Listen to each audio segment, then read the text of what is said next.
ভাই আজকে প্রথম রোজা, আপনি যেহেতুগুলো মাল উঠাইছেন, মালটি বেচে না হলে আপনি আমার টাকা দিবেন কইতে, আর আপনি বাসায় ইফতার নেবেন কেমনে? আজকের মধ্যে মাল না বেচতে পারলে তো সব নষ্ট হয়ে যাবো।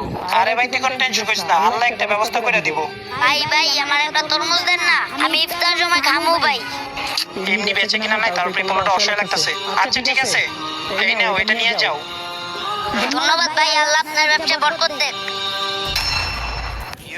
আরে ভাই তোমার তরমুজটা এত সুন্দর, তোমার তরমুজটা কোন জায়গা থেকে নিছো? ভাই ওই যে ওই পাশে একটা ভ্যান গাড়ি আছে, ভাই আমার এই তরমুজটা খাইতে দিছে। চাই তাইলে ভাই আমি তরমুজ এখান থেকেই নিব। ভাই তরমুজগুলো দেখতে তাজা লাগতেছে, কত করে বিক্রি করতেছে? জি ভাই, রোজার মাস তো বেশি দাম না, কয়টা লাগবো? ভাই রমজান মাস তো তাই ভাবছি আজকে এলাকার সবাইরে আমি ইফতার করাবো। ভাই আপনার ব্যানের সব ফলই প্রায় আমার লাগবে।